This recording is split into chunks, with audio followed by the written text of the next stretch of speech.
Hai guys, welcome back to my YouTube channel. Oke, jadi di video kali ini aku akan ngobrol-ngobrol nih bareng sama alumni mahasiswa hukum UGM. Nah, buat kalian yang mau tahu gimana sih gambaran perkuliahan di jurusan hukum UGM, kalian tonton terus yuk video aku. Sampaikan kepada Bapak Ibu hadirin semuanya, di tengah wabah COVID-19 ini, mari kita semua untuk saling memperkuat doa dan juga semangat gotong royong terus kita tingkatkan. Karena di situasi seperti ini kita harus bersama-sama, paling tidak melirik kanan kirinya, tetangga-tetangganya apakah mereka sudah makan atau kondisinya sudah terjamin. Jadi mari kita urun tangan membantu pemerintah, ya, kemudian membantu juga satgas-satgas, tenaga medis dan sebagainya agar kita semua dapat kembali pada kondisi yang normal.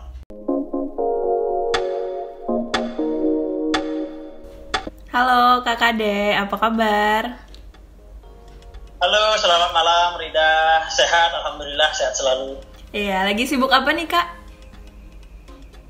Kalau sekarang karena memang pandemi COVID, jadi kesibukan tidak terlalu banyak, ya, hanya bantu dosen dan juga sekarang lagi fokus mengurus dua instansi yang baru saya rilis, itu ada Asosiasi Peneliti Muda Indonesia dan satunya lagi itu Panca Praditya Law Associate atau yang bergerak di bidang bantuan dan konsultasi hukum. Oh gitu, oke. Kakak boleh perkenalin diri dulu? Kayak dari jurusan boleh, apa? Boleh. Dari jurusan apa? Dari universitas ya. apa? Baik, selamat malam kepada semuanya. Saya Ika Dek Sudiarsana, aslinya dari Bali. Saat ini saya sedang membantu menjadi asisten dosen di Fakultas Hukum. Kebetulan di samping itu juga saya membantu dosen dalam melakukan penelitian. Nah, selain itu saya juga alumni dari Fakultas Hukum Universitas Gadjah Mada yang sudah lulus hampir setahun yang lalu. Nah, saat ini saya memang sedang merintis sebuah instansi yang memang bergerak fokusnya pengabdian masyarakat, yaitu Panca Praditya Law Associate. Jadi memang bergerak untuk pengabdian bagi konsultasi dan juga bantuan hukum.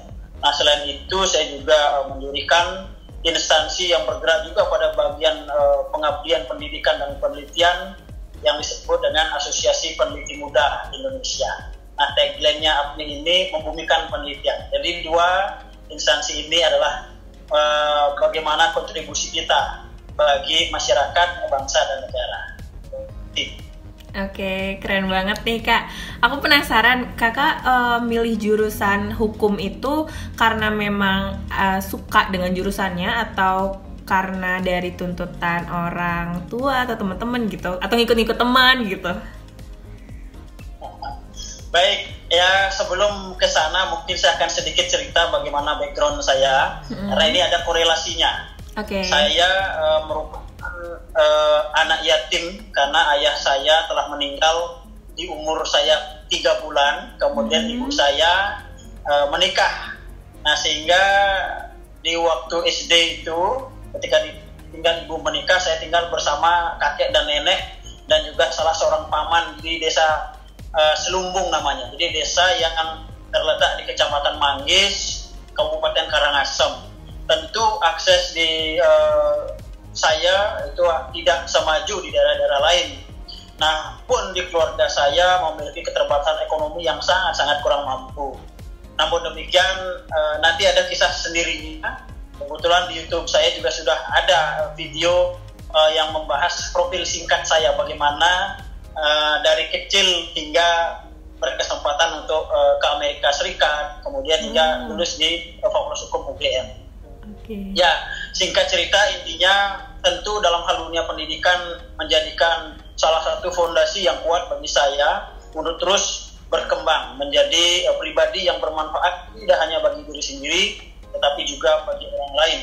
Karena kalau di saya sendiri satu kelemahan di ekonomi sudah punya, artinya tidak seberuntung teman-teman yang lain, barangkali orang tuanya sudah pejabat atau orang tuanya sudah pengusaha yang kaya, tetapi yang saya alami itu berbeda. Namun demikian itu menjadi pemacu semangat juang bagi saya. Kalau bahasa Balinya itu namanya jengah. Jengah itu ingin membangkitkan diri bagaimana kita bisa maju dan tidak lengah dengan situasi kekurangan kita.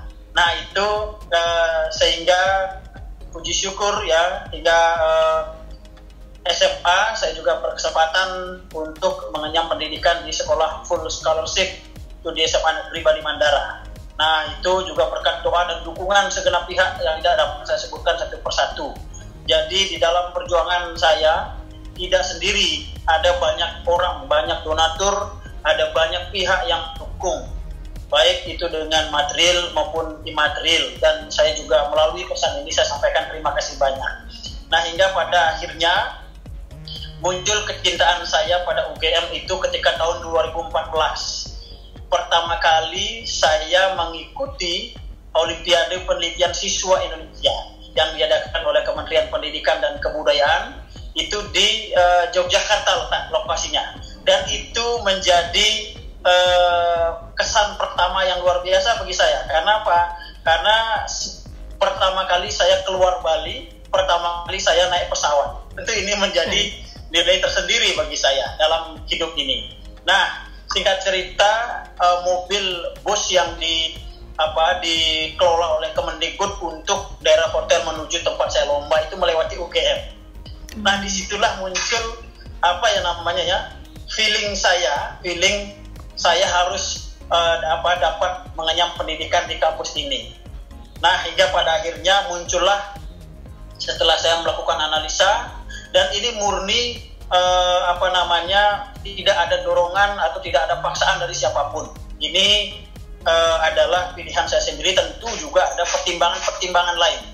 Jadi pertimbangan-pertimbangan itu yang saya jadikan evaluasi, kira-kira mana yang terbaik untuk saya pilih. Dan akhirnya jatuh pilihan saya pada Fakultas Hukum Universitas Gadjah Mada.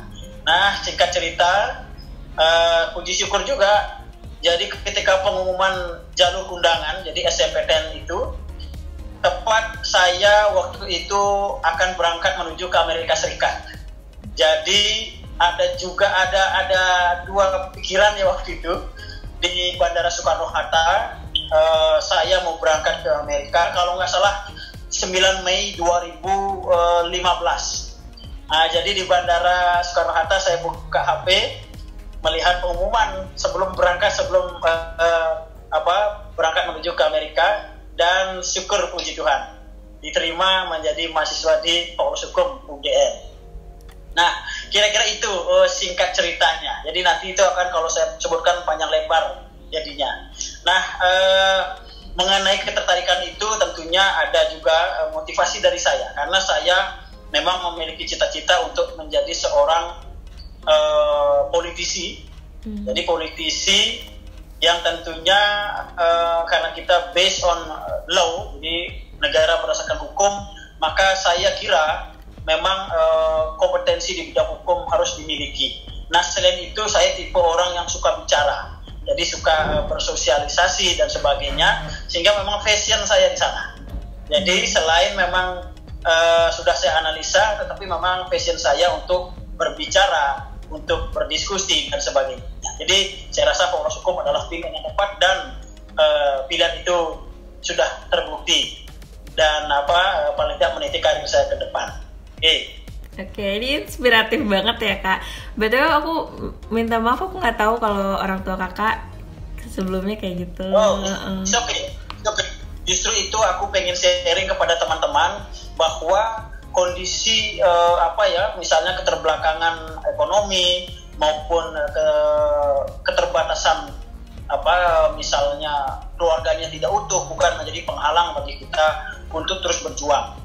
Saya yakinnya Tuhan memberikan kita jalan yang terbaik. Jadi semua fenomena, semua kejadian itu ada hikmah positifnya yang patut kita syukuri. Dan itu terus saya lakukan adalah mensyukuri itu, dan selalu kita jadikan semangat juang untuk menjadi lebih baik. Terus ya. Jadi emang Kakak karena tertarik ke fakultas jurusan hukum ya, jadi makanya pilih hukum gitu. Itu jalur undangan ya Kak ya? Ya, jalur undangan SNMPTN waktu itu. Oke, jadi sebenarnya apa aja sih yang dipelajarin di hukum, tepatnya di khususnya di hukum UGM ini? Kalau di Fakultas Hukum UGM sendiri, saya kira semua fakultas hukum adalah yang terbaik ya. Tinggal sekarang kita memilih di mana dan menentukan apa. Nah, mengenai fakultas hukum itu, kalau di UGM sendiri itu ada 12 jurusan. Jadi konsentrasi. Kalau saya sendiri kebetulan saya memilih konsentrasi di hukum pidana atau criminal law. Nah, jadi memang ada misalnya hukum perdata, kemudian hukum internasional, hukum agraria, hukum lingkungan, kemudian hukum Islam, ada juga hukum adat, hukum tata negara dan sebagainya. Nah, saya sendiri memilih hukum pidana sebagai dasar pijakan saya untuk proses selanjutan. Jadi salah satu proses yang memerlukan konsentrasi itu adalah skripsi. Jadi sebenarnya kalau lulusan hukum itu sebutkan nanti ini lulusan sarjana itu tidak ada. Semua nanti yang lulus itu mendapatkan gelar sarjana hukum. Namun demikian memang di dalam dunia kerja itu diperhatikan dulu konsentrasinya atau fokus tadinya ke bagian mana, apakah ke perdata bisnis atau ke agraria atau ke lingkungan atau ke pidana. Nah, itu di situ juga penting memilih jurusan. Nah, kalau saya sendiri memang interest dengan kasus-kasus kriminal. Jadi saya kepingin mempelajari lebih lanjut terutama mengenai transnational crime. Jadi kejahatan yang terjadi di berbagai negara atau bisa melibatkan lebih dari satu negara. Nah, itu saya juga ikuti misalnya pusat kajian anti korupsi, kan korupsi menjadi transnational crime, dan kebetulan saya sendiri merupakan mantan ketua gerakan anti narkoba UGM. Nah, jadi narkoba juga bagian dari kejahatan transnational crime. Nah, selain itu dan saat ini saya memang fokus memberikan edukasi pada masyarakat dengan memberikan opini-opini hukum saya di berbagai media massa.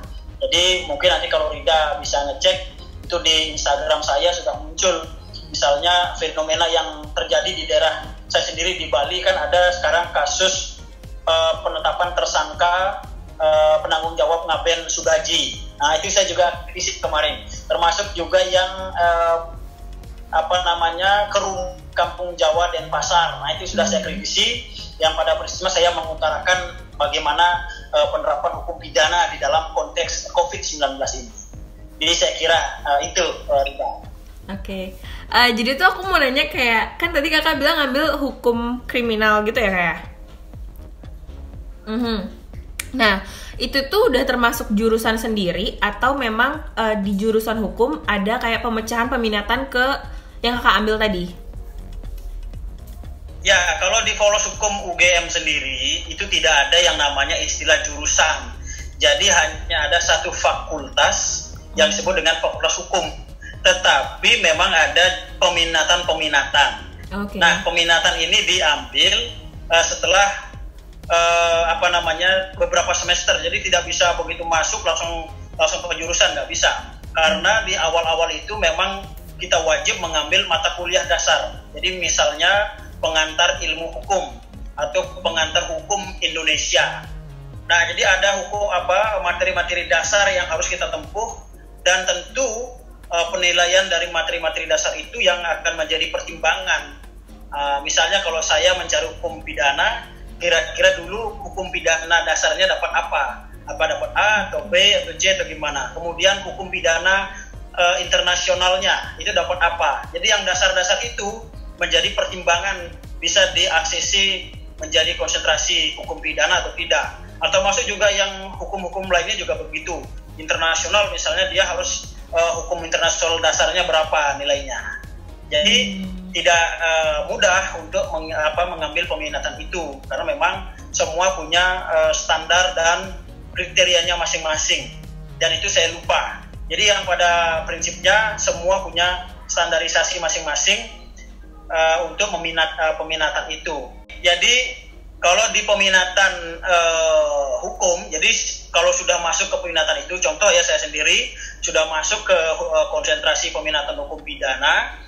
selain saya mendapatkan mata kuliah umum, saya juga akan mendapatkan mata kuliah khusus. Misalnya kedokteran kehakiman, kemudian ada hukum pelaksanaan pidana, kemudian ada hukum perlindungan anak dan perempuan, dan lain-lainnya. Jadi ada materi khusus yang mana itu menjadi syarat kelulusan.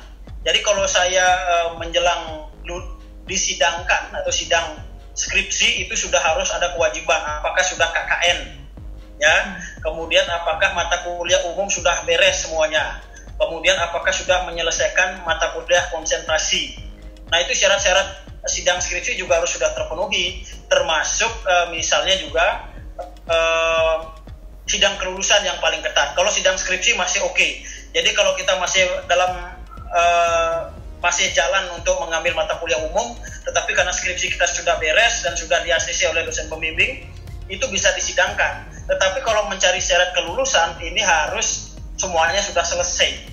Jadi semua sudah mendapatkan nilai dan sudah sesuai dengan syarat-syarat kelulusan itu. Kalau di Fakultas Hukum UGM itu namanya syarat yudisium. Jadi orang yang yudisium itu artinya di situ sudah mendapatkan gelar sarjana hukumnya.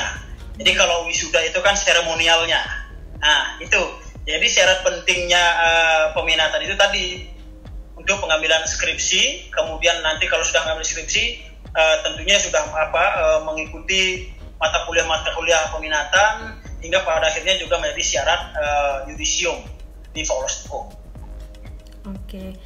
Berarti Kak, kalau misalkan mau ngambil peminatan itu tadi harus memenuhi matkul-matkul yang kayak ada apa sih namanya? Ada standarnya gitu ya kalau mau ngambil peminatan. Nggak bisa kayak ya. Jadi kalau peminatan itu semuanya ada standarnya. Kalau saya tidak salah, saya tidak tahu apakah ada perubahan sekarang atau tidak. Kalau zaman saya dulu minimal B misalnya. Jadi hukum pidana saya wajib B, kemudian hukum pidana internasionalnya B juga.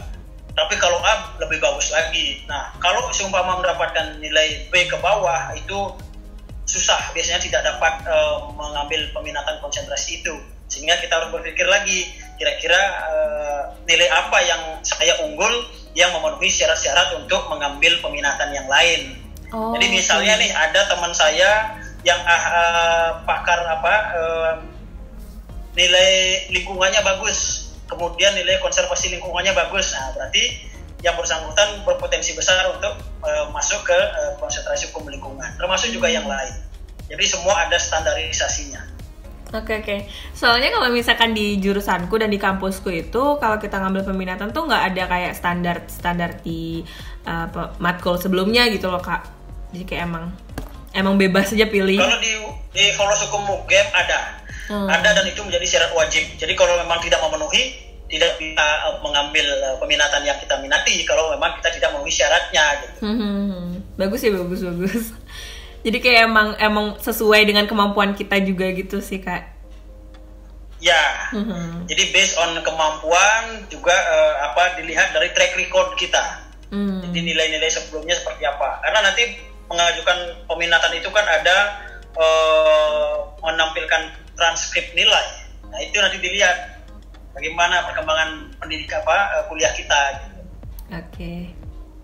Oke, next. Kakak selama kuliah di jurusan hukum UGM ini ada nggak sih hal-hal menarik yang kakak alamin gitu? Ya, karena saya memang fashion dan juga menikmati perkuliahan itu, hampir semua event-event atau perkuliahan saya adalah menarik sebenarnya. Jadi semuanya menarik. Nah, kalau memang yang ditanya yang menarik lagi, tentu suatu kehormatan dan kebanggaan sebagai mahasiswa yang diberikan mata kuliah langsung oleh pakar-pakar. Jadi kalau Fakultas Hukum UGM sendiri kan mungkin masyarakat sudah tahu banyak dosen-dosen yang memang sangat-sangat ahli di bidangnya. Jadi yang sehingga itu menjadi kebanggaan tersendiri bagi mahasiswa-mahasiswa termasuk juga saya sendiri. Nah, jadi saya kira semua menarik dan semua luar biasa.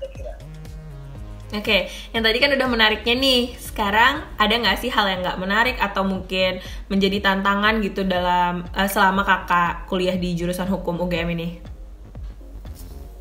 Ya, Kalau yang kurang menarik saya kira tidak ada ya. Karena semuanya enjoy. Ya mungkin tantangan, kalau tantangannya adalah pertama kita harus rajin baca. Jadi kalau menjadi mahasiswa fakultas hukum itu paling tidak kemampuan dasar yang harus dimiliki adalah rajin membaca. Paling tidak membaca berita. Nah ini juga memaksa saya untuk terus update. Jadi tiap pagi terus tahu informasi apa yang ada. Misalnya masalah ekonomi, kemudian hukum, politik dan sebagainya. Itu wajib menjadi sarapan pagi bagi mahasiswa-mahasiswa fakultas hukum, termasuk juga mahasiswa-mahasiswa yang mengambil jurusan di sosial humaniora. Nah itu karena labnya kita itu kan di di masyarakat. Nah, berbeda dengan teman-teman kedokteran memang sudah ada lab sendiri misalnya. Jadi saran saya, tantangan ini harus dijadikan semangat juang kita untuk selalu update informasi. Nah selain itu tantangan lainnya mungkin perihal perkuliahan ya. Jadi kemungkinan ada yang namanya cultural shock yang sebelumnya masih SMA kemudian bertransisi ke kuliah. Karena juga saya sempat alami sendiri di awal-awal kuliah itu saya belum tahu beradaptasi. Jadi memerlukan waktu adaptasi yang ini harus cepat kita jalani, jangan sampai teledor di banyak adaptasi. Karena metode yang digunakan oleh dosen dengan guru SMA itu berbeda sekali.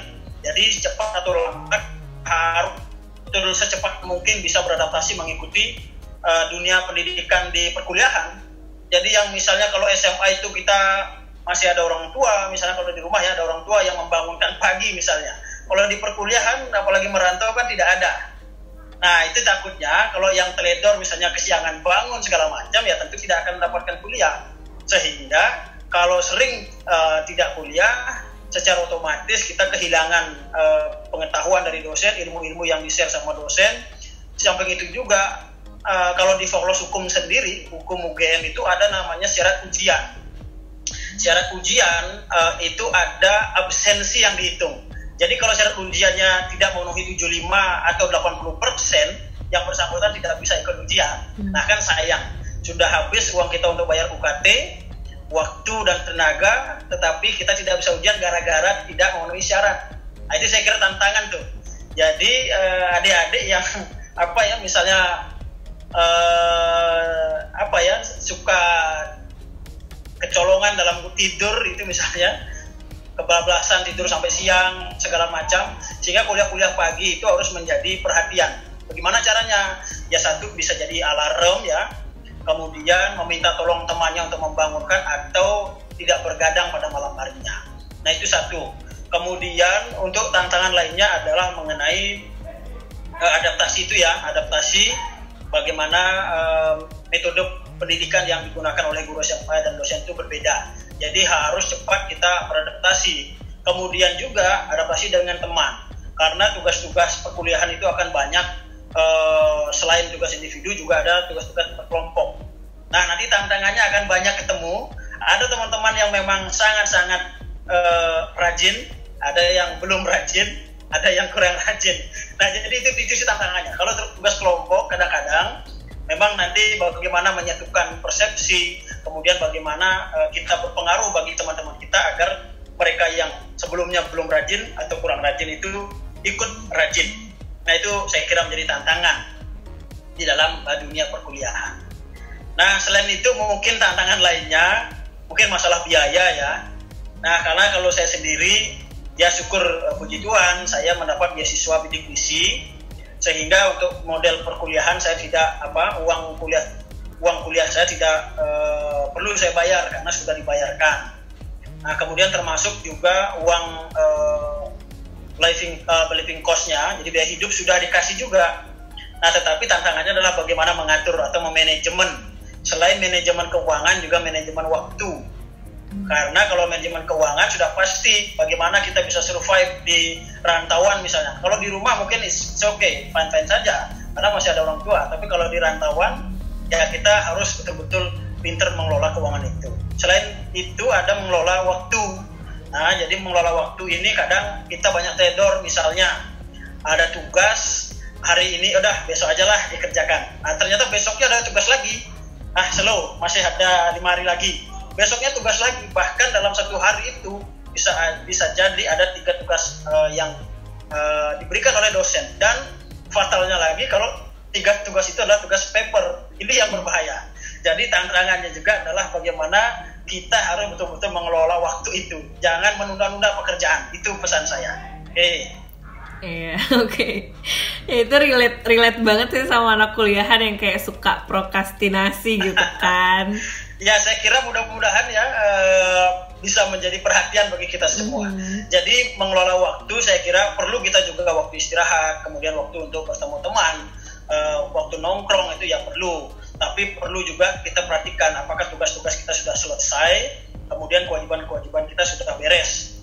Itu yang menurut saya perlu menjadi perhatian bagi mahasiswa, adik-adik mahasiswa. Iya. Oke, next Kak. Kalau misalkan prospek kerja dari lulusan jurusan hukum ini apa aja sih Kak?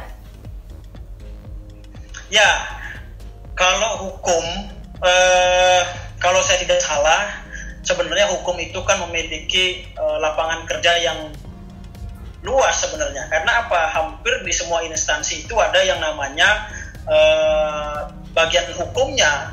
Contoh kalau di perbankan pasti ada bidang hukum.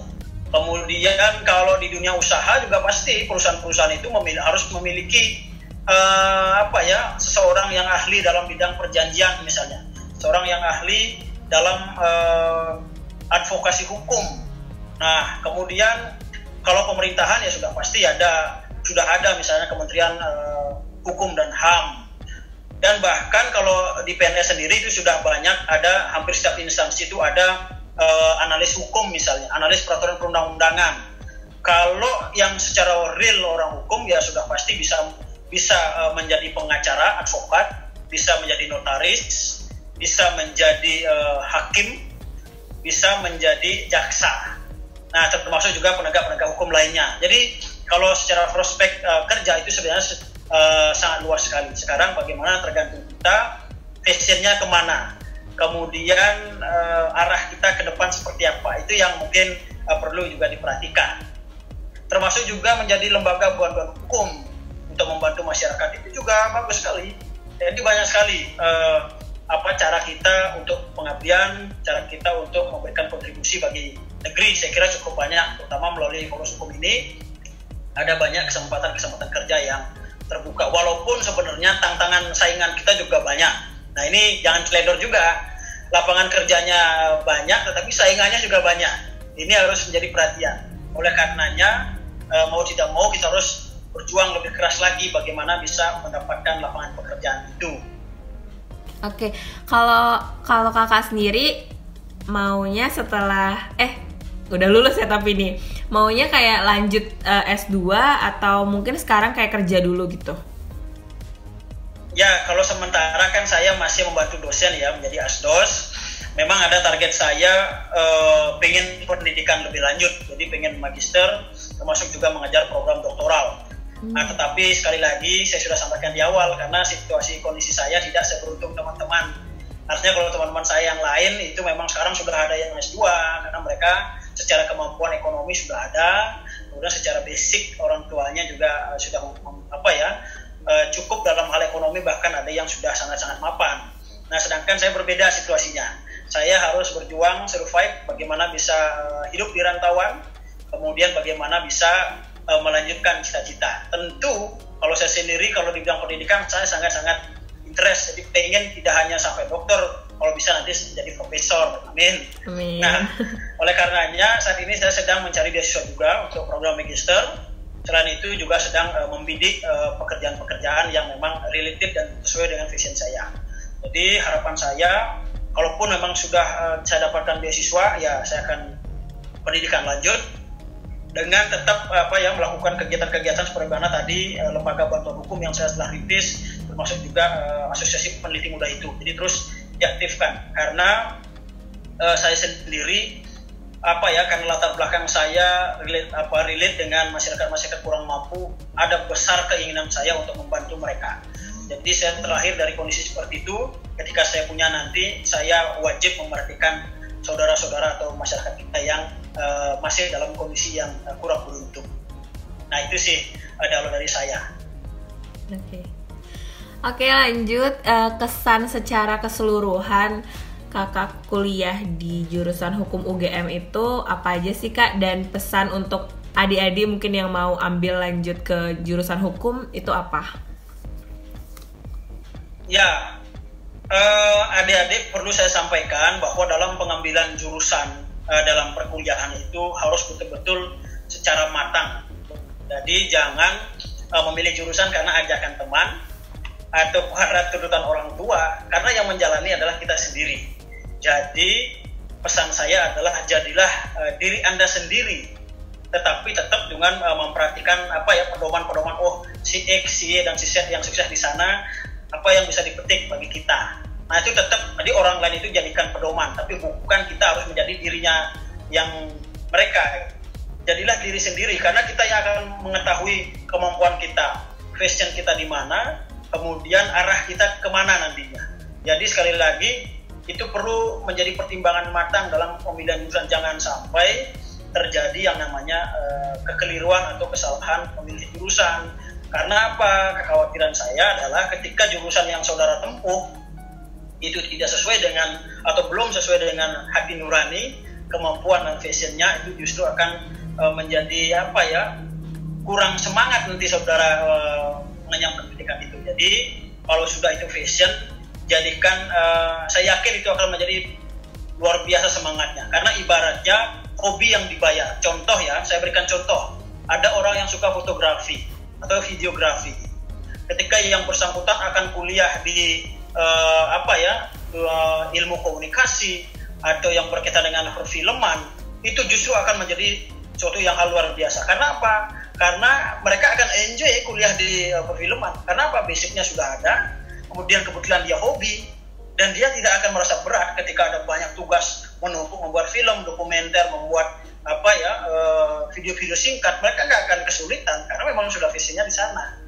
Nah, jadi itu hobi yang dibayar namanya. Jadi hobi bisa jadi nanti kalau kita sudah fashion sering diminta oleh orang lain untuk memberikan dipekerjakan segala macam. Itu satu hal yang luar biasa.